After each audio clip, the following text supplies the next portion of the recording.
Olá, fãs do esporte, do Bola da Vez. Uma ótima noite de sábado. Nessa noite, Daniela Boaventura, Gustavo Zupac e eu vamos entrevistar uma figura pesadíssima do futebol brasileiro. Todo mundo que estiver passando agora pela ESPN Brasil certamente vai parar para escutar o que o Felipe Melo tem a dizer. Felipe Melo, de Barra Mansa, embora de manso ele não tenha nada, mesmo pedaço, mesma cidade de Jair Rosa Pinto, outro ídolo palmeirense. Do ponto de vista, digamos, pessoal, ele, Felipe Melo, causa sentimentos, sensações distintas, opostas, mas jogando bola o pensamento, imagino eu, seja uniforme. Difícil encontrar alguém que não considere o nosso convidado de hoje um grande jogador de futebol. E a carreira dele também, pelos números, deixa isso muito claro. Só agora no clube atual, no Palmeiras, são 4 títulos de muita expressão. Campeonato Paulista, Brasileiro, Copa Libertadores e Copa do Brasil.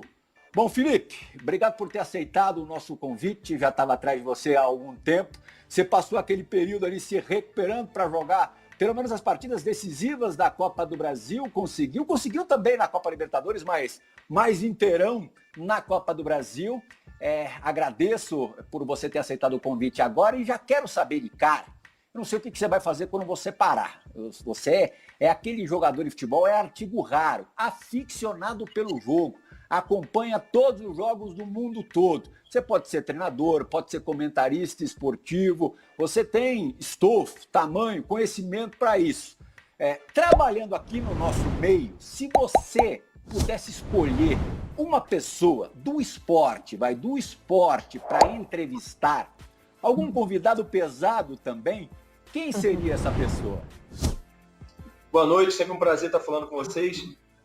Bom, resposta, Marco Rocha, que é um cara que é do esporte, é um companheiro meu, um amigo pessoal meu também, e é um cara que tem uma carreira brilhante, muitos títulos, né, por onde passou, sem dúvida nenhuma, Marco Rocha. Uhum. E alguém de fora do Brasil, só para emendar minha perguntinha aqui. Fora do Brasil, sem dúvida nenhuma, Verón, é um cara que é um ex-atleta profissional, hoje trabalha no meio do esporte também, né? Era até pouco tempo presidente do clube argentino, um dos grandes clubes da Argentina. É um cara que eu tenho como ídolo, então é um cara com um nome bem pesado aí, o La Brujita Verón. Boas escolhas, que jogadoraço foi o Verón, super representativo na última passagem, inclusive pelo Estudiantes, onde ele ainda manda prender e soltar. Daniela Boaventura, entre na roda de conversa.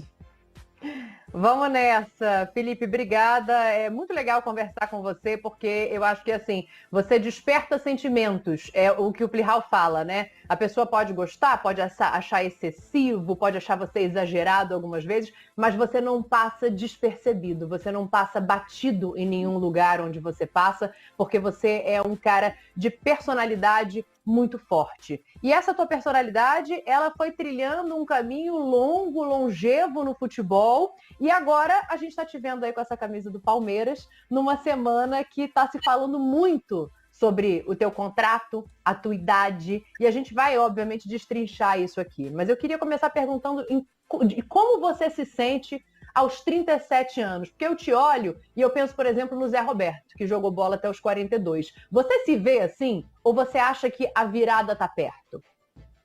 Bom, antes de responder a sua pergunta, eu queria a deixa do Pirral, quando falou Felipe Melo, nascido em Barra Mansa, antes que tenha as pessoas, tudo que eu falo e tudo que se falam em torno de Felipe Melo, queria polêmica, né? Então, antes que o pessoal de Volta Redonda comece Redonda!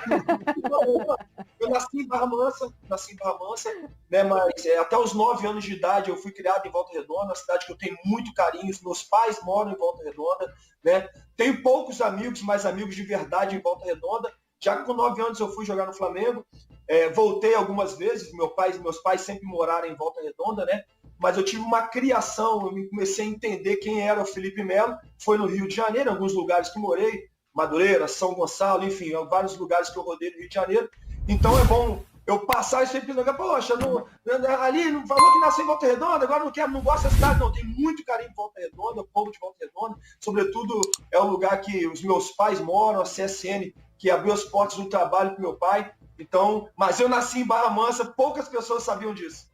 Até porque, né, Felipe, antes de você responder a pergunta da Dani, alguns dias atrás, com aquela marcação do jogo do Campeonato Paulista para a Volta Redonda, você se posicionou, obviamente, não contra a cidade escolhida, se posicionou contra o fato de um jogo do Campeonato Paulista não acontecer em São Paulo, onde você treina e não pode jogar.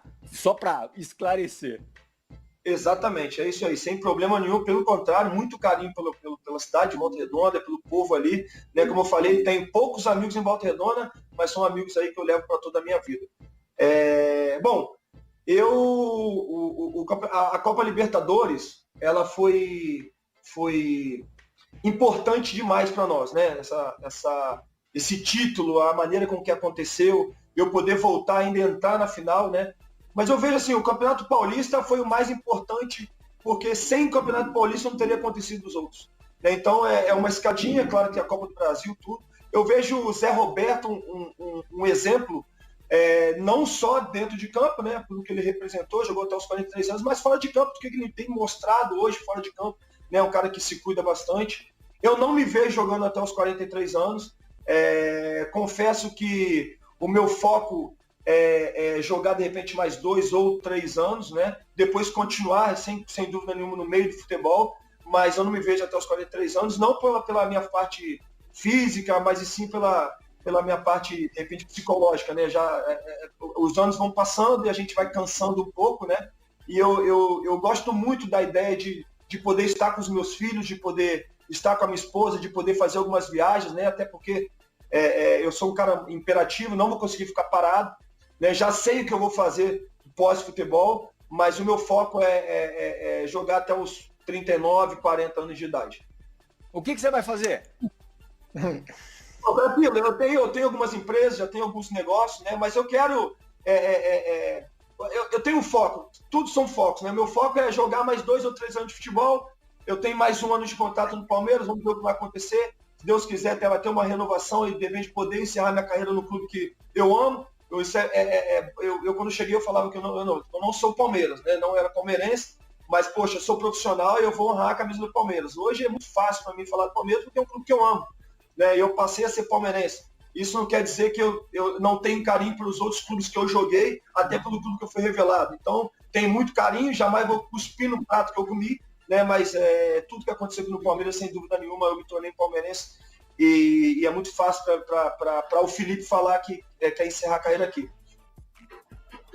O Felipe acabou de responder na pergunta da Dani a uma pergunta de um fã do esporte também, o Pedro Corrado. Se você se vê em final de carreira, vai jogar até quando e qual o balanço que você faz até agora da tua carreira. O balanço a gente ocuparia o programa inteiro e o Gustavo Zupac precisa participar do Bora da Vez. Vai lá, Zupac. É isso aí. Fala, André, um abração pro Felipe, bom tê-lo aqui com a gente e um beijo pra Dani. Sabe que o Abel Ferreira, o técnico do Palmeiras, que não deu entrevistas exclusivas aqui durante a temporada, até porque não teve muito tempo para isso, tudo tão corrido, agora em Portugal, no fim das férias dele, o Abel tá dando muitas entrevistas e ótimas entrevistas. Em uma delas, ele fala que ele vê o Felipe Melo como um técnico de futebol no futuro, que o Felipe é o capitão, um dos capitães do Palmeiras, são vários líderes, mas que ele olha para o Felipe e ele enxerga um treinador. Felipe, você falou sobre a sua intenção de conversar para renovar, de quem sabe encerrar a carreira no clube que hoje você ama e que você se diz torcedor, mas a notícia da semana, ou pelo menos a especulação da semana, isso é você que vai esclarecer para a gente, é de que tem uma possibilidade e uma procura do Boca Juniors para você seguir a sua carreira, se não renovar com o Palmeiras na Argentina. Aliás, não é a primeira vez, né, que quando chega perto do fim de contrato, que o seu nome de uma forma ou de outra fica mais exposto na janela, que acaba se atrelando ao Boca. Existe alguma procura? Essa possibilidade foi levada a você? Se não renovar com o Palmeiras, o Boca Juniors é um caminho que se conversa para a sua carreira? Bom, não tenho as dúvidas que se não tiver uma renovação com o Palmeiras, eu vou ter que me decidir em jogar em algum clube, né? Eu não vou ficar 2 anos sem, como eu te falei, né? Eu tenho foco de jogar mais 2 a 3 anos, então eu vou ter que jogar em algum clube. Mas assim, especulações vão acontecer como sempre aconteceu em toda a minha carreira. Agora, eu acho que as pessoas elas têm que ter, sobretudo as pessoas que trabalham na comunicação, têm que ter a responsabilidade de passar para o público aquilo que é verdade. Né? Eu vi durante a semana algumas pessoas fazendo twitters e escrevendo: Felipe está negociando com outros clubes. Eu jamais negociei com nenhum clube e eu, bem claro, passo para vocês que eu não estou conversando com ninguém. Eu estou focado no Palmeiras, focado em... Nós temos duas decisões pela frente, duas decisões que são 2 troféus inéditos para o clube, que é a Supercopa do Brasil, que é a Recopa Sul-Americana. Né? Eu não tenho tempo para pensar nisso. Eu tenho empresário, tenho pessoas que estão cuidando disso aí, como cuidaram toda a minha carreira, né? Mas eu acho que está faltando um pouquinho de responsabilidade para certas pessoas que se dizem jornalistas em passar situações errôneas para as pessoas. E isso então, bom eu falar aqui, não estou conversando com ninguém, tá? O meu foco é ganhar, continuar trabalhando no Palmeiras, continuar ganhando título no Palmeiras, continuar escrevendo mais uma historinha, mais um título no Palmeiras, né? Assim como os meus companheiros. E vamos ver o que vai acontecer de futuro. Mas eu não tenho conversado com ninguém, não abri conversa com ninguém e jamais farei isso sem antes escutar o clube que eu amo, que é o Palmeiras. Até, olha, vou ser super sincero, no momento que a gente está gravando esse programa, chega para mim uma mensagem de um produtor da ESPN da Argentina, sabendo que eu ia gravar com o Felipe. Pergunte, por favor, para o Felipe Melo sobre o Boca Juniors. Ele está aqui no Trend Topics do Twitter, está super bem colocado, só se fala disso.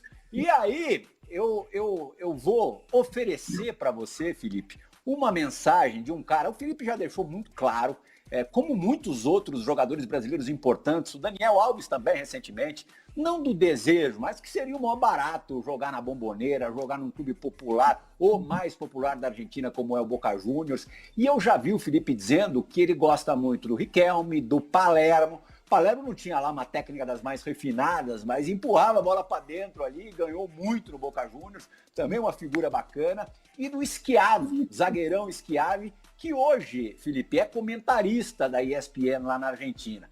E aí eu pedi para o Schiavi gravar uma mensagem para você e acabou de chegar essa mensagem. Eu não ouvi ainda, vamos dar uma olhada. Bueno, este es un mensaje para Felipe Melo, el crack, número 5 del Palmeiras, el mejor, el más rústico.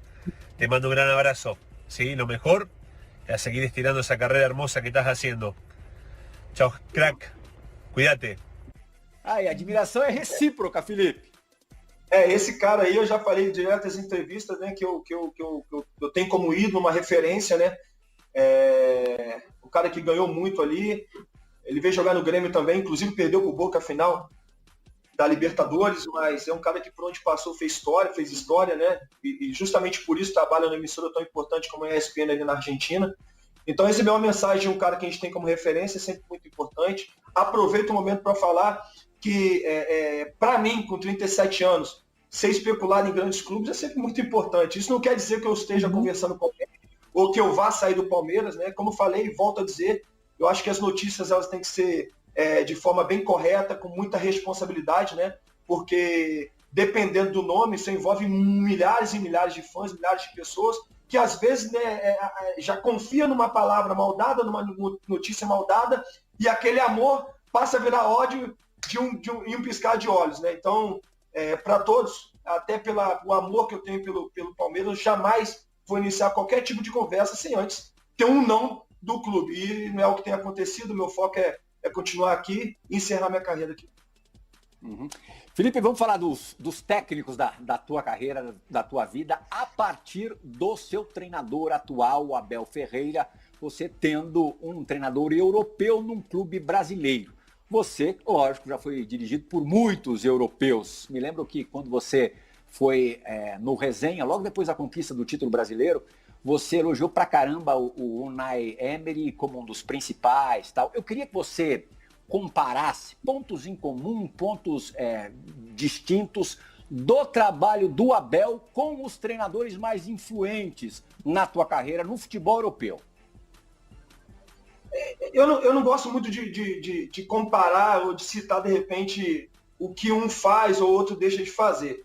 O Abel é jovem como treinador, é um jovem treinador, né? Conquistou seus primeiros títulos na carreira aqui no Palmeiras, né? Eu vejo que é um cara muito inteligente, já tem demonstrado toda a sua inteligência ao chegar no clube, né, e ao se deparar com certos atletas que têm já uma relevância dentro do cenário do futebol, não brasileiro, mas do mundial também, né, ele fala assim com todo mundo: eu preciso mais de vocês que vocês de mim.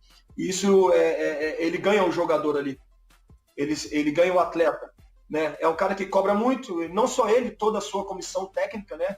Ele cobra muito, é um cara que treina muito, mas cada um com a sua forma de trabalhar, forma de exigir o compromisso, né? Eu peguei treinadores, por exemplo, o Naemer era um cara que eu me apaixonei do estilo de jogo dele, sobretudo o estilo de treinar, porque é um cara que sempre trabalha muita jogada de bola parada. E foi a primeira vez, né, que eu entro numa seleção do campeonato, que foi na seleção dos melhores, entrei como melhor volante do campeonato espanhol daquele ano, com 7 gols na temporada, né? E dali foi o salto que eu dei na minha carreira, depois Fiorentina, seleção brasileira, enfim, os outros grandes clubes. Então eu aprendi ali a ver vídeos, eu aprendi ali a ficar mais ou menos 40, 50 minutos repetindo cobrança de córner, né? Então cada um tem a sua maneira de trabalhar. Eu vejo o Abel um cara muito promissor, né? Um cara que não são pouquíssimos os treinadores que vão iniciar uma carreira de futebol e vai começar a iniciar da maneira que ele está iniciando, como já uma lenda de um clube como o Palmeiras, de ganhar a Copa do Brasil, ganhar a Libertadores e ter já 2 finais pela frente, que é a Recopa e a Supercopa do Brasil. Não chegou dessa maneira aqui apenas pelo nome, ou porque é português, ou porque é europeu, porque é um cara que tem muita lenha para queimar, um cara muito inteligente, que também foi muito sábio ao fazer também o seu staff, né, porque são garotos, são jovens, mas que têm muita inteligência. Então a gente tem aprendido bastante, a gente está muito contente, e o melhor realmente é que a gente entende que muitas coisas estão por vir, porque é um cara jovem e tem muito a dar para o futebol. Ô Felipe, eu queria saber onde é que você se vê nesse momento, assim. Você tem um treinador jovem, você está falando do tanto que você aprendeu com o Unai Emery, e hoje, onde você se vê dentro desse Palmeiras, com essa molecada toda, com um treinador começando, o tanto que ele te acrescenta, o que você passa para esses meninos? E vou emendar uma outra aqui em relação ainda a essa tua negociação, né? O que você estaria disposto a fazer, já que você está dizendo que você prefere, né, que você ainda está ouvindo o que o Palmeiras tem para te dizer, e a gente sabe que existe uma questão da idade, independentemente da tua forma física, assim. Não sei, de repente, vou especular coisas aqui, você fala se você se sentir à vontade, claro. De repente, um contrato que leve em conta o número de jogos que você fizer, a produtividade que você tiver, ou isso para você não está em questão porque você se vê em plena condição para esses 2 anos? Bom, primeiro de tudo, negociações são coisas bem internas, né? Internamente as coisas ficam bem separadas. Mas assim, eu vou abrir uma coisa. Eu, quando eu vim para o Palmeiras, eu já vi para o Palmeiras um contrato digamos assim, de produtividade, né? A maioria dos atletas hoje que fazem contrato, ele faz em cima dos jogos, né? Então você joga, você tá show, você não joga, você ganha um pouco menos. Então eu abri mão de muita coisa para vir para o Palmeiras já. É claro que é uma valorização, né? Não só do atleta Felipe Melo, mas de todo esse elenco que faz parte hoje do Palmeiras, né? Devido aos títulos, devido ao que tem acontecido nos últimos anos. Mas eu entendo que os meus números, eles falam por mim, né? Vamos lá. Eu até passou um pouquinho do meio do ano, né? Eu vinha um início meio conturbado, né? Chega um novo treinador, que é o Luxemburgo, na qual eu tenho uma admiração e um carinho muito grande, um respeito muito grande. Ele me muda de posição, e, poxa, não vai dar, o Felipe não vai jogar nessa posição, o Felipe, caramba, realmente ele mudou porque o Felipe é lento, então, mas acho que não vai dar, poxa, não vai dar para jogar, eu sou eleito o melhor zagueiro do campeonato e entro na seleção do campeonato, craque do campeonato pela galera. Você imagina só, poxa, primeiro ano jogando como zagueiro, eu ganhei esses 2 troféus, campeão paulista em cima do maior rival, machuco na semifinal, nas quartas finais, e volto... Desculpa, na semifinal fico o primeiro jogo fora, volto o segundo jogo e sou eleito o melhor jogador. Né? Deve ser ruim pra caramba pra quem torce contra pros antes, porque ninguém tá falando mal. Aí, a Libertadores, a gente classifica na Libertadores, na primeira fase, como o melhor time do campeonato todo, com o Felipe na zaga. Então, quer dizer, não é que você, desculpa o palavreado, né? Chutou bunda de cachorro morto, não existe isso em Libertadores. Não existe, você vem pré-Libertadores, de repente time grande, que sai com um time pequeno. Ou time pequeno. E é assim, não tem jeito, não só na Libertadores, mas hoje no futebol não tem bobo, como antigamente. Você ia jogar contra um time e vai ser 5, 6-0. Não existe mais isso. Então eu creio que passou isso aí. O Campeonato Brasileiro, machuco, né? Já com o Abel, jogando de volante, o Abel quando chega e fala assim, eu vi um garoto hoje, com 37 anos, correndo 10 quilômetros por jogo. Opa, que garoto é esse? Então, assim, enquanto eu estiver dentro de campo, vejo os meus números, o cara que é um dos caras que mais corre no elenco, um dos melhores passes hoje, não só do elenco, mas passes do Brasil, eu vou continuar jogando futebol e eu vou continuar realmente fazendo de tudo para que o Felipe continue sendo valorizado. Zupa, só um segundinho, para aproveitar Claro. esse assunto Felipe Melo, zagueiro, porque a gente tem uma pergunta gravada do nosso Jean Oddi, comentarista dos canais esportivos da Disney, que é relacionada a essa passagem que o Felipe teve durante pouco mais de um semestre ali na zaga. Fala, Jean! Salve, Felipe, tudo certo? Cara, eu queria abordar esse seu último ano e a troca de posições ali no Palmeiras com o Vanderlei, né? Quando ele te coloca como zagueiro, ele poderia até argumentar que ia ganhar na saída de bola, mas ele acaba dizendo que como zagueiro você vai passar por menos perseguições e que, portanto, vai ganhar muito do ponto de vista físico. Me lembro que na época você até concordou com essa justificativa, foi pra zaga, acho que jogou bem na zaga, mas quando você volta a jogar como volante, e aí já sem o Vanderlei Luxemburgo, eu acho que você volta num nível ainda superior àquele que você vinha mostrando quando o Vanderlei te trocou de posição. Eu queria saber o porquê disso. Alguma coisa na passagem como zagueiro te ajudou aí nessa volta a ser volante no Palmeiras? Ou teve uma mudança tática aí também pela troca de treinador? O fato é que você volta muito bem, tanto que se machuca e quando se recupera, mesmo ainda não estando 100%, acaba sendo o titular nas 2 finais de Copa do Brasil. E também em cima disso, como que você vê o seu futuro no Palmeiras, a possibilidade de jogar como zagueiro? Você acha isso possível? Agora você quer ser volante e só volante e para jogar como zagueiro só num caso muito especial? Valeu, um abraço. Bom, primeiro de tudo, sou empregado do Palmeiras, né? O Palmeiras pediu para eu fazer, eu vou fazer. Eu já joguei até de goleiro, até pegar pênalti já peguei, né? Então... Na Turquia. O treinador, ele chegou, optou de repente, Felipe, eu vejo você como um grande zagueiro e eu vou te colocar na zaga, sem problema nenhum. Eu falei com ele o seguinte, a única coisa que eu falei, professor, se não der certo na zaga, eu vou voltar para volante e você vai me deixar lutar por um espaço aqui na volância, beleza? Sem problema nenhum. Então, deu certo até o momento. A volta para volante, isso é uma pergunta que vocês, comentaristas de futebol, têm que responder. Mas eu vou dar uma cancha para vocês. Vamos lá. Hoje em dia, no futebol, e eu acho que, sobretudo no Brasil, grandes potenciais se perdem no meio do caminho por causa de um jogo ou 2 jogos. Viram craques, que na realidade não são craques, mas têm potencial incrível para se tornarem grandes ídolos e grandes craques do futebol. Né? Então, de repente, você vê um jogador que tem um potencial incrível. Eu não vou citar nomes, mas tem vários. Né? Que joga 1, 2 jogos, 3 jogos, o cara fez bem, de repente jogou um jogo contra uma equipe da segunda, da terceira divisão, sabe? E o cara foi muito bem, o cara falou, nossa, esse é craque. Mas é normal, o cara é jovem, o atleta é jovem, de repente o atleta deixa um espaço no meio. De repente o atleta ele vai sair lá para roubar uma bola ali na frente. E de repente fazer 1, 2, a bola vem nas costas dele. De repente é uma decisão precipitada por causa da falta de experiência, né? Do pensamento rápido daquele momento que ele vai adquirir isso aí, né? Ao longo da carreira. E isso eu tenho, graças a Deus. Então, a partir do momento que o Felipe volta, eu lembro que foi no jogo contra o Bragantino, e as pessoas falam assim, meu Deus, o time do Bragantino, nossa, o meio-campo do Bragantino rápido pra caramba, ele não vai dar ruim. A gente ganha um jogo de 3-0, eu dou um passe de 60 jardas, que eu costumo falar que são jardas, né? E o Wesley faz um gol, eu fecho mais ou menos, eu não precisei correr tanto, aquele jogo eu não precisei correr tanto. Né? A bola, onde que a bola estava, eu estava ali, por causa da experiência que eu tenho, e saí um pouco mais, porque que inclusive foi eleito o melhor jogador do Campeonato Brasileiro, que é o Claudinho, grande jogador, né? Pouco fez naquele jogo, E as pessoas falam, caramba, voltou melhor. Não voltei melhor não.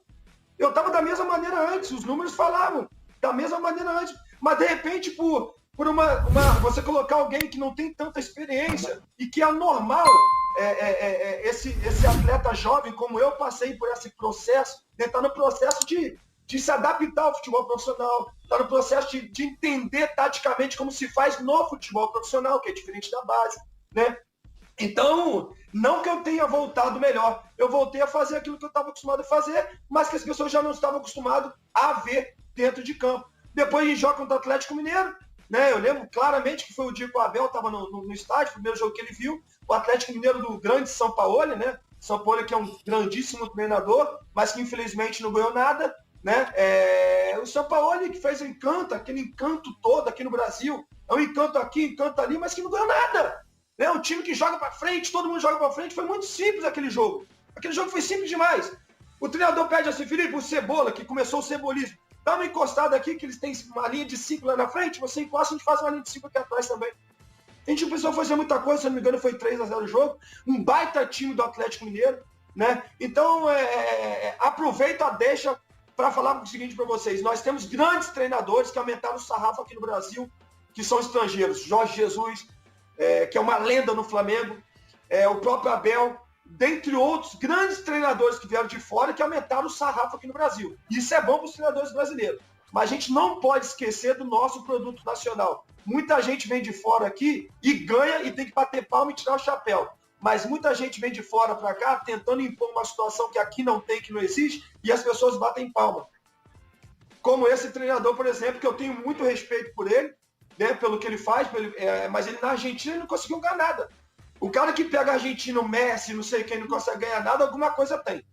Tá certo? Então, ganhou no Chile, parabéns pelo que ele fez no Chile, mas aqui no Brasil eu vejo muitos outros treinadores que foram muito melhores que ele, que são melhores do que ele, mas que as pessoas não batem palma, de repente, porque ele é estrangeiro. O Felipe, aproveitando o gancho, deu gancho para a pergunta que eu vou emendar. Esse treinador, ele por muito pouco não foi o seu treinador, né? Depois que o Mano Menezes saiu, o Andrei terminou a temporada, o Palmeiras negociou com o Sampaoli e por pouco não fechou com ele antes de fechar com o Vanderlei. Você chegou a conversar com o Maurício Gagliotti ou não é o seu papel? Vocês foram questionados sobre essa possibilidade? Porque seria curioso, né? Você tem uma opinião forte, e ela é sua, é absolutamente legítima, sobre a eficiência do trabalho do Sampaoli, e ele poderia ser o seu comandante. Isso chegou a ser diálogo entre vocês em algum momento? Não, isso não faz parte do atleta, né? Se de repente eles ligassem para mim, coisa que não aconteceu, eu daria o meu feedback. Com certeza queria trabalhar com o Sampaoli sim, né? Porque a forma dele de jogar encanta todo mundo, é bom, é sempre bom atacar, né? É muito melhor você atacar do que correr para trás, contra um time que está contra o Atlético Mineiro. Nós vencemos de 3-0 esse primeiro jogo em casa, mas não foi fácil. Foi muito difícil contra o Santos. Eu lembro que nós ganhamos o Santos no primeiro jogo de 3-0 ou 4-1, não lembro. O segundo jogo nós tomamos um baile lá. Nós tomamos um baile, porque se você não encaixar as peças da forma que tem que ser encaixado, dificilmente você consegue marcar o outro time. Então, é assim com o Diniz no São Paulo também. O São Paulo, quando encaixava o jogo, era muito difícil ganhar do São Paulo. Então, quer dizer, você tem peças, tem grandes jogadores, com um treinador que, poxa, gosta muito de atacar. Eu queria, de repente, poder trabalhar com um treinador assim. Mas eu me vejo um camarada muito mais conservador. Eu acho que se eu fosse um treinador de futebol, eu gostaria de atacar sim, né? Mas o melhor é você não tomar gol. Depois, você tendo um bom time, você vai fazer as coisas acontecer, como tem acontecido com o Abel. Por isso que, poxa, eu tenho gostado demais de trabalhar com ele, porque quando tem que atacar, vamos atacar, fazer gol, mas opa, a gente não pode esquecer também de defender. Então, não chegou para mim, ninguém me ligou, mas seria para mim muito bom também poder ter essa experiência de trabalhar com um treinador que gosta muito de atacar, como é o Sampaoli e como é, no caso, o próprio Fernando Diniz, que é um cara que eu tenho um carinho enorme, que eu joguei com ele no Flamengo, tenho um carinho enorme, espero que ele possa continuar aí, né, em outro clube, como está desempregado agora, mas mostrando o seu grande talento como treinador.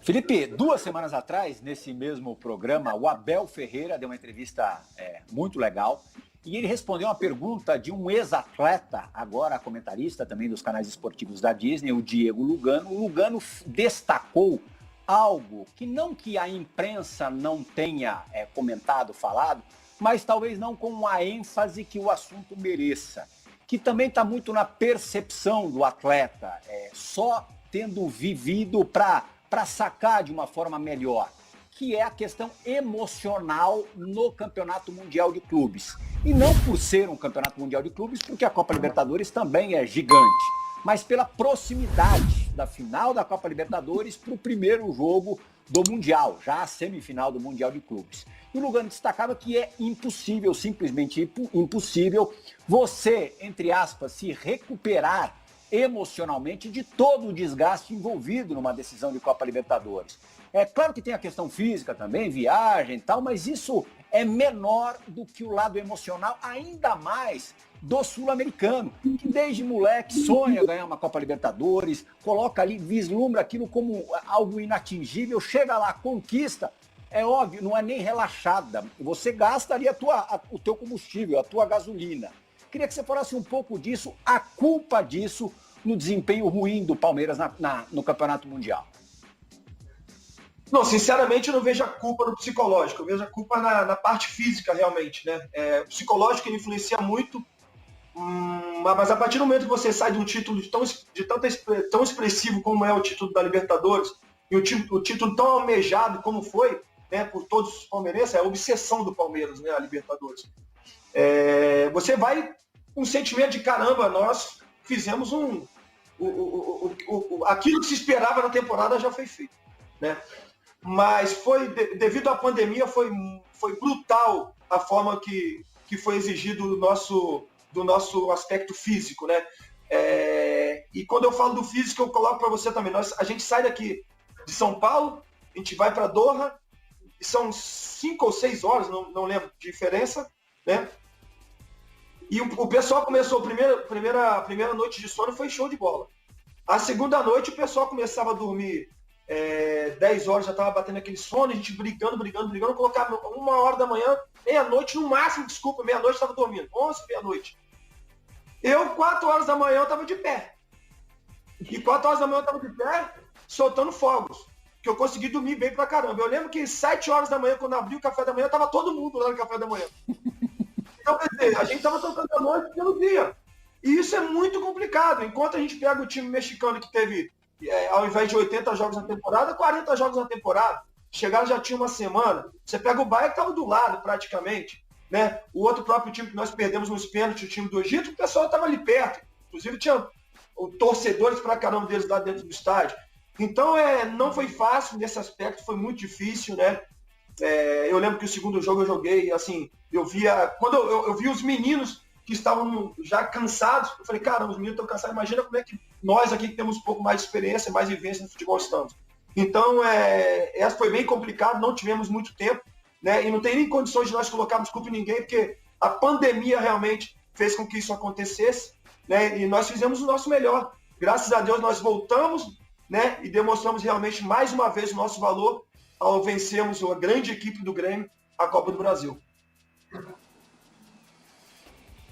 O Plihal fala da parte emocional e aí você vai para a parte física nesse Mundial, né? Eu vou voltar um pouco nessa parte emocional porque eu queria saber onde que ela já entrou na tua carreira, onde que você acha que ela fez diferença, e vou voltar no tempo para a gente falar um pouquinho dos estigmas, né, do que passou.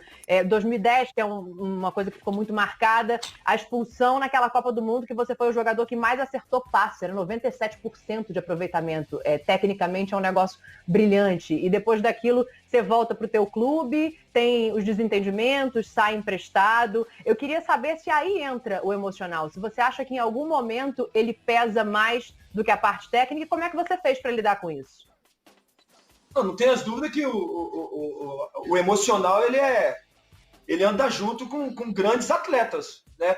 O atleta que tem a parte emocional ela bem trabalhada são os grandes atletas. Você pegar Ronaldinho Gaúcho, Messi, Cristiano Ronaldo Fenômeno, né? Caras que foram os melhores são os caras que têm a psicológico bem trabalhado, o emocional bem trabalhado. Então, mas isso aí você vem sem dúvida nenhuma com os anos se passando, com a idade chegando. Claro que você vai amadurecendo a cada dia que passa.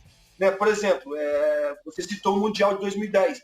O Mundial de 2010 foi muito bem, o time muito bem, depois de ganhar a Copa das Confederações, Copa América, resgatar o torcedor brasileiro, aquele amor que tinha o torcedor brasileiro, né, de voltar e nos estádios torcer. Nós conseguimos, essa seleção conseguiu isso com o Dunga, né? E infelizmente a gente perdeu aquela final. Entrou um pouco psicológico? Entrou, mas não creio que o psicológico tenha sido a peça principal na nossa eliminação. Perdemos porque no futebol você pode ganhar e pode perder, e infelizmente naquele jogo a gente perdeu. Livro, página, que é uma outra página, volto para o meu clube, a Juventus, né? E depois de alguns anos eu queria ter uma... Felipe? Você acha que virou a página mesmo? Vira, a partir do momento que acaba a Copa do Mundo, a página vira sem dúvida nenhuma. A página vira e que você vai... Aí as grandes pessoas, os grandes homens, os grandes atletas, o que eles fazem? O que a gente pegou de errado? O que a gente fez de errado aqui? Opa, vamos pegar e vamos absorver isso aqui, né? Pra gente, no futuro, a gente não cometer esses erros. Né? Eu cometi vários, eu fui expulso muitas vezes na minha carreira, espero não ser mais, né? Espero não ser mais. Mas cartão amarelo vai ser muito difícil falar que vai tomar, porque eu acho que cartão amarelo do Felipe Melo, eu vou ter que fazer até uma parte de cartãozinho amarelo, porque, apesar de, temos que ser bem sincero, desse último ano, mesmo com a lesão, eu tomei poucos cartões amarelos, né? E isso aí entra aquilo que o Pior tinha falado, perguntado ontem, onde é que você entra nisso aí? Alguns você perguntaram, onde é que entra nisso aí de você aprender? Né? A cada ano o futebol ele te ensina. Se você quer aprender, você tem que aprender no futebol o resto da sua vida. E eu aprendi, de repente, me cortar um caminho ou outro para não tomar um cartão amarelo. Mas voltando ali na Europa, naquele momento, página virada, volto para o clube, volto para a Juventus, né? E eu lembro que eu sentei com os dirigentes, com o treinador na época da Juventus, e ele falou, o Pilo chegou, você com o Pilo e tal. Eu falei, cara, eu não quero ficar aqui. Não, mas como eu não quero? Eu não quero ficar aqui. E naquele momento ali, o Leonardo me liga, do Paris Saint-Germain, já estava tudo certo aí com o Paris Saint-Germain, o Juventus me emprestar para o Paris Saint-Germain, né? Até que ele me tem uma ligação do Tafarel, e eu prefiro ir para a Turquia por causa daquilo. Tafarel, cara, vem conhecer pelo menos que você vai ficar por aqui. Eu fui conhecer e realmente me apaixonei por tudo aquilo que o torcedor turco representa para o futebol, não só turco, mas futebol mundial, aquele amor, aquela paixão, e eu precisava daquilo dali. Então foi muito importante eu ter passado pela Turquia. Como eu falei, página virada, e a gente, com a idade, o psicológico vai melhorando, a gente vai trabalhando essa parte nossa, realmente. E por isso hoje eu tenho, de repente, eu posso conversar com os meninos, eu posso passar para um e para outro, porque eu passei por isso. Né? Então eu tenho propriedade para falar sobre isso com eles. Então, ótimo, show de bola. Vejo que a maioria vai passar por esse problema do psicológico, né? De repente, um ou outro vai passar mal antes do jogo, o outro vai ter uma dor de barriga ou outra, né? Mas isso faz parte, é muito importante isso aí. Eu sinto isso. Antes do jogo da final da Libertadores, eu dormi pouco. Da final da Copa do Brasil, dormi muito pouco. Da final do Paulista, dormi pouco. Não importa, mas dormi pouco. Fomos lá e quando eu vi que eu ia jogar o jogo de terceiro lugar do Mundial, caramba, começou como o Abel fala, as bolinhas dentro, as bolinhas dentro. E quando o jogador tem essas bolinhas dentro que está mexendo, que move o jogador, que move o atleta, e realmente isso aqui vai melhorando.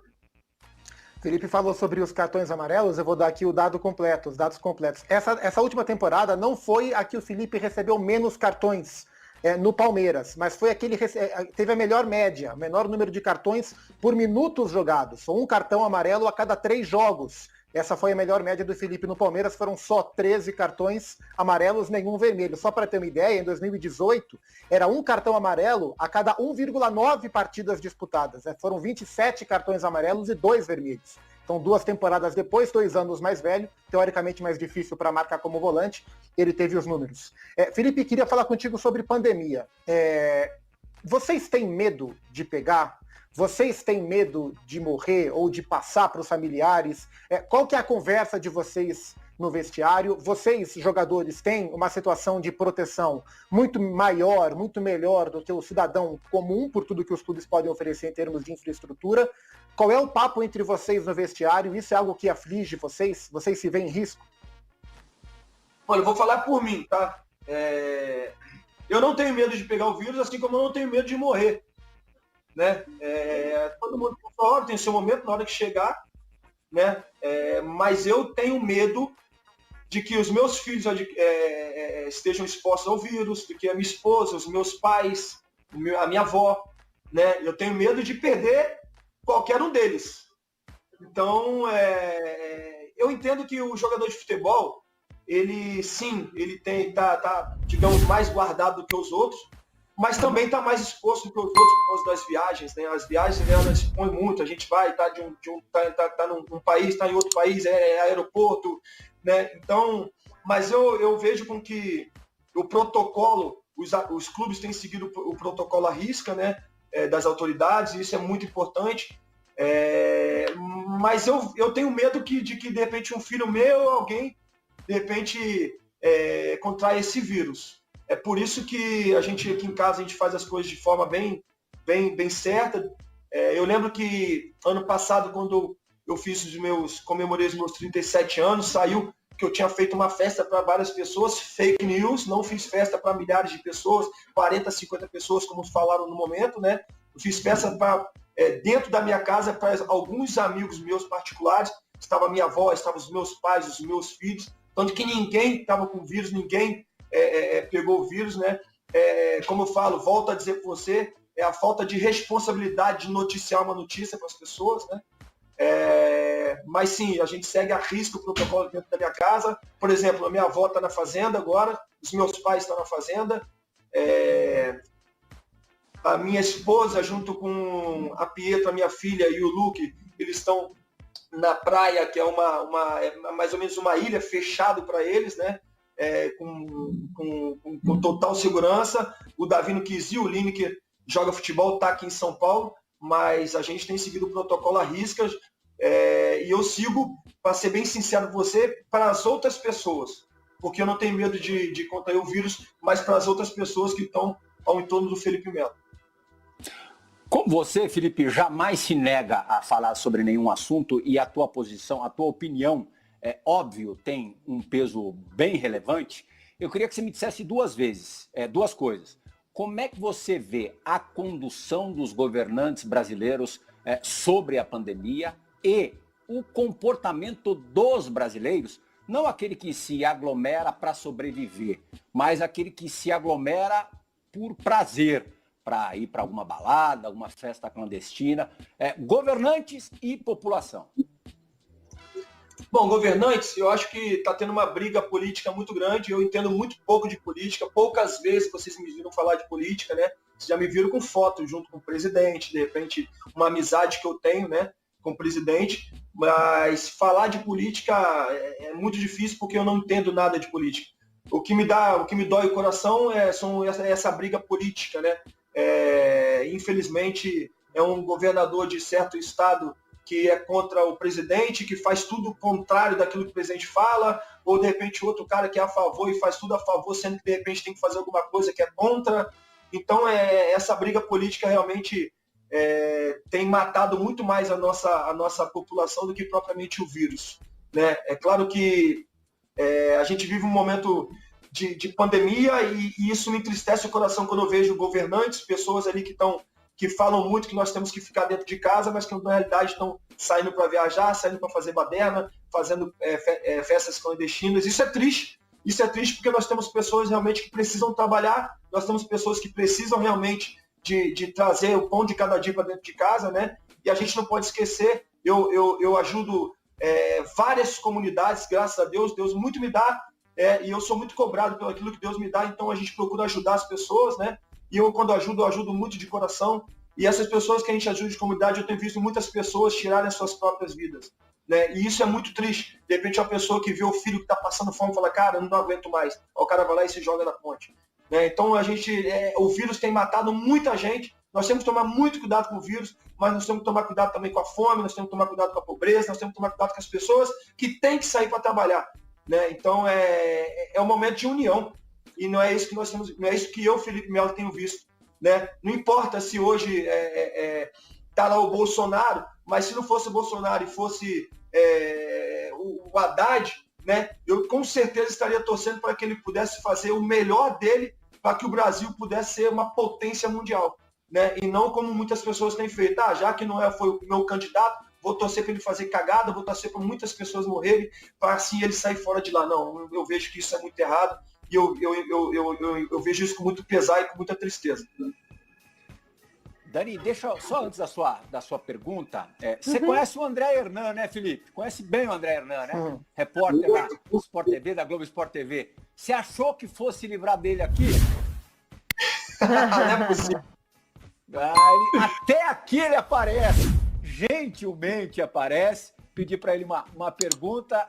O pessoal da Globo liberou, agradeço a galera da Globo, e o André Hernan vai agora fazer uma pergunta para o entrevistado que ele conhece muito bem.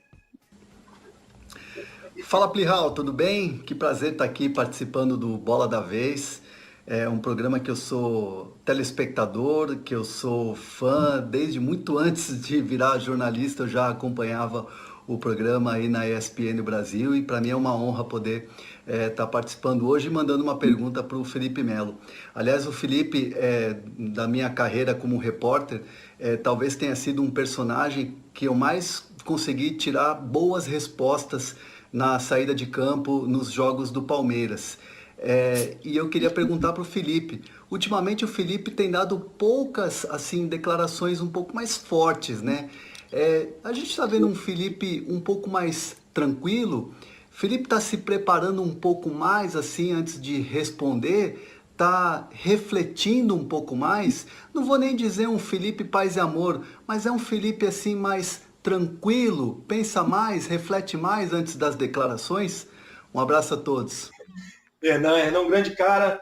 O Hernan e o Felipe Melo é a prova viva de que, de repente, se você é a favor do governo ou não, vocês podem ser amigos, né? O Hernan muitas vezes critica e não por isso eu deixo de ser amigo dele, porque cada um tem seus ideais, cada um pensa de uma maneira e vem respeitado, né?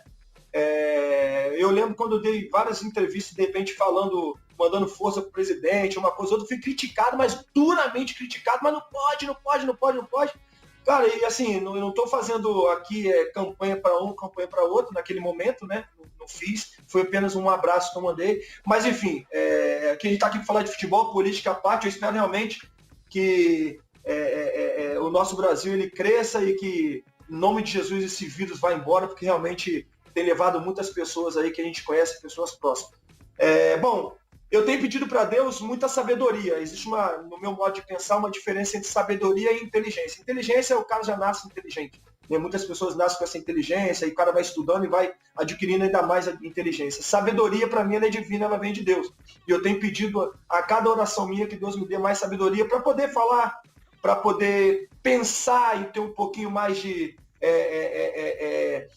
tempo para responder, né? Ao invés de repente, fazer o que eu fiz na minha coletiva no meu primeiro dia no Palmeiras, na qual eu quis passar uma situação e acabei falando uma besteira, que foi aquele negócio da tapa na cara de um, tapa na cara de outro. Eu lembro com pesar disso aí, né? Com responsabilidade, Felipe. Com responsabilidade, exatamente.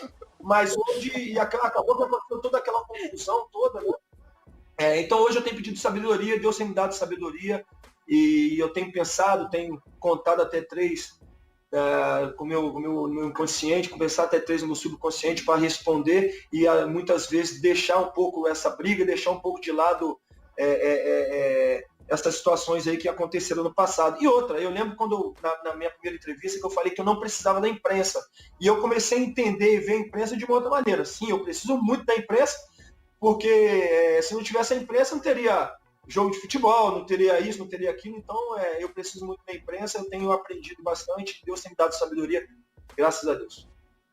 Dani, tem a sabedoria para esperar o intervalo obrigatório. A gente tem mais 9 minutos de programa. Ainda uma pergunta gravada por um grande amigo e campeão ao lado do Felipe Melo há algum tempo, já há bastante tempo, há 18 anos. Que também faz parte da nossa equipe, e depois eu prometo que a pergunta é sua. Bora da vez, faz a sua única parada essa noite e volta já já. Fala, meu amigo Plihal, galera, amigos aí do Bola da Vez. Satisfação participar de um Bola da Vez especial com o meu parceiro, meu amigo Felipe Melo. Tive a honra e o privilégio de jogar com ele no Cruzeiro. Sermos campeões, né? E vi aquele jovem com um potencial incrível, com uma personalidade muito forte, já bem garoto, mas com um futuro brilhante pela frente. Felipe, você merece aí todas as homenagens. Muito bom tê-lo aqui conosco. E uma carreira linda, vitoriosa, brilhante. Tantas coisas você viveu. Eu queria que você me destacasse 2 momentos. Um que você quer esquecer, que você não repetiria. Algum erro, alguma coisa que realmente você reconhece que não deveria ter cometido. E o outro, é claro, aquele momento inesquecível, mágico, que você vai contar para os seus netos, que você faz questão de ter guardado num acervo seu pessoal, dentro do seu coração, na sua mente. E dessa molecada nova que está aparecendo aí, você era meio rebelde, né? A gente tinha que te segurar um pouquinho. E dessa molecada aí do Palmeiras, qual que você tem que dar uma trava, tem que puxar a orelha, e aquele que está mais pronto? Diga aí, Felipe, meu parceiro, sucesso sempre, meu irmão, você merece. Grandezinho, eu também tive o privilégio de jogar ao lado desse ícone do futebol mundial, né? Ganhar junto, né? Muito importante. Bom, momento de um erro que eu não cometeria, eu não tenho dúvida de que aquela bola que eu fui recuperar contra o jogador do Vasco, né? E que já tinha um companheiro meu na bola, que acabou que o jogador do Vasco caiu em cima e quebrou o meu tornozelo, que dali, sem dúvida nenhuma, devido às dores e tudo aquilo que aconteceu, foi um erro que eu não repetiria na minha carreira. Quanto a esperar outra resposta, né?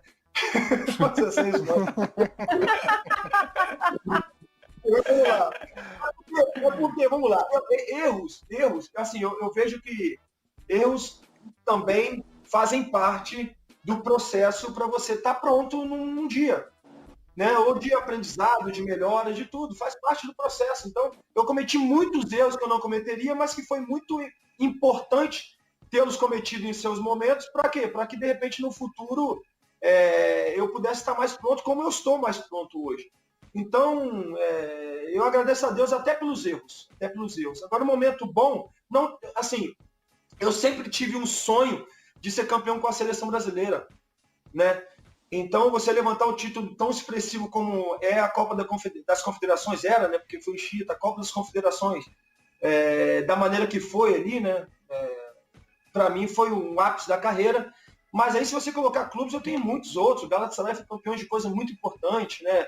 No Palmeiras aqui, poder erguer o troféu da Libertadores, de poder erguer no mesmo ano o troféu do Campeonato Paulista e da Copa do Brasil, sem dúvida nenhuma, marca toda uma trajetória. Né? No Cruzeiro, eu lembro que garoto ainda poder ser campeão brasileiro com grandes ídolos, né, do futebol. Então, não tem condição de eu poder falar só um ou outro momento marcante, nem tampouco erros, porque foram vários erros e são vários momentos marcantes, e eu espero que continue acontecendo também os momentos marcantes. Né? Agora, quanto aos meninos, eu vejo que os meninos, eu não posso falar um ou outro, os meninos, eles são outros tempos. Né? Na minha época, a gente falava muito menos, mas são outros tempos. Na minha época, tampouco tinha celular, internet, todas essas informações que hoje as crianças têm, eu vejo dentro da minha casa, né? Meu filho fica dentro do quarto, sai do quarto com uma informação. Eu falei, não, calma aí, como é que você sabe disso aí? Onde foi isso? Né? E ele fala comigo, meu filho estava conversando comigo, fala meu patrão, falou comigo. O Luke, de 8 anos, falei, fala meu patrão, isso aqui pra mim, falei, isso eu. Vídeo, estava jogando e vi um vídeo, fala meu patrão. Então, quer dizer, aproveito aí também, né, para quem tem filho pequeno, tomar bastante cuidado, né, porque a internet ela veio e a internet ela pode abençoar, mas ela pode também amaldiçoar. Tem muitas pessoas também que estão usando a internet para fazer a maldade, para fazer coisas ruins com criança, então eu tomo bastante cuidado com isso. Agora, os meninos ali no Palmeiras são meninos formidáveis, são meninos com potencial incrível, todos eles, o Patrick de Paula, o Danilo, o Wesley, o Gabriel Menino, o Renan, enfim, eu não vou falar todos, senão vou esquecer. Agora tem um goleiro jovem também, o Vinícius, que para mim tem um potencial incrível também. Então é uma safra de meninos do Palmeiras que realmente vai dar muito trabalho, que já começam, né, a sua carreira como profissional, suas carreiras como profissional, ganhando títulos importantes, marcando uma época dentro do clube, né? E não tenhas dúvida nenhuma que se continuar nesse passo aí, passo a passo, nessa pegada, e com a fome e a vontade que eles têm, com o potencial que eles têm, são jogadores, atletas realmente, para servir inclusive a seleção brasileira. 3 minutinhos de programa, imagino que seja a última pergunta. Perdão, Gustavo Zupac, Daniela Boaventura. Sem problemas. Não é por acaso, viu? Sabedoria para esperar a minha hora. Eu tenho algumas coisas para dizer aqui para fechar. Felipe, o que eu mais gosto em você, o que eu mais admiro em você, além do teu futebol, é que você é de carne e osso. Você é uma pessoa que não tem vergonha dos seus erros, como você acabou de dizer. Você não tem vergonha dos teus excessos. Independentemente de concordar politicamente, de concordar com outras posições, eu gosto de gente que se posiciona. E você é esse cara. Só que tem uma questão aí que eu queria que você respondesse agora. O Pitbull. Eu olho esse Pitbull e eu vejo que é uma casca, porque na verdade a sensação que eu tenho é que mora um Golden Retriever aí dentro, que o que precisa o tempo todo é de carinho. Como você é com a tua família, como você defende os teus filhos, como você defende as pessoas que você gosta. Então eu queria que você acabasse esse programa dizendo na tua carreira o quanto você precisou criar um personagem, quanto você precisou se proteger pela exposição que você sempre viveu. Bom, eu também não me vejo hoje como pitbull, né? Dentro de campo pode ser, porque eu sou um cara muito sério dentro de campo. Né? Eu sou um cara muito sério, é meu trabalho, é ali que eu tiro o pão de cada dia daqui das minhas crianças, dos meus filhos. Então, dentro de campo, eu sou muito sério naquilo que eu faço, de repente, por isso, pitbull. Mas esse personagem não foi um personagem criado pelo Felipe Melo. Isso foi uma situação que veio da torcida no Galatasaray na época, né? Na época o Galatasaray começou, o pessoal me chamou, chegou o nosso Pitbull, eu fiz um gol, imitei o Pitbull, viralizou, né? E por eles eu comecei a vestir a camisa do Pitbull, né? E eu perdi muitas coisas com isso, porque hoje muitas pessoas falam do Pitbull, mas poucas pessoas falam dos passes de 90 metros, dos passes, de 70 jardas, né? Dessa minha parte técnica. Então muitas pessoas falam, pitbull, mas na realidade é um pitbull com bastante técnica. E isso eu tenho mostrado ao longo da minha carreira, né? Mas eu acho que eu sou assim um labrador. Um labrador porque de pelo não tenho nada, então apenas um labrador. Faz sentido. Eu também gosto muito de piada, mas sim, confesso, eu sou um cara que gosto muito de carinho, preciso muito de carinho. E é por isso que eu tenho, graças a Deus, uma estrutura familiar. Se não fosse, sem dúvida nenhuma, a minha família, né, primeiro Deus, mas se não fosse a minha família, minha esposa, os meus filhos, de momento de chegar, eles entenderem, né, a sabedoria deles, a mulher sábia, né, que edifica a casa, a sabedoria de entender que tem que ficar quieto naquele momento, vou esperar, ele vai deitar aqui no meu colo, vou fazer um cafuné nele. E muitas vezes isso acontece, né, se não fosse isso, eu sem dúvida nenhuma teria me perdido no meio do caminho. Então, esse carinho né, que eu tenho dentro da minha estrutura familiar faz toda a diferença, sem dúvida nenhuma. Muito obrigado, Felipe Melo, Daniela Boaventura, Gustavo Zupac. Viu, fã do esporte? O cara faz parecer um passe de 70 jardas, um passe de 7 metros e faz parecer uma entrevista de 60 minutos, numa entrevista rapidíssima de, 5. Rapidinho, passa depressa demais. Por isso, volte sempre, Felipe Melo. Fã do esporte, você também. Espero por você na semana que vem, sábado da semana que vem, com outro Bora da Vez. Tchau, gente!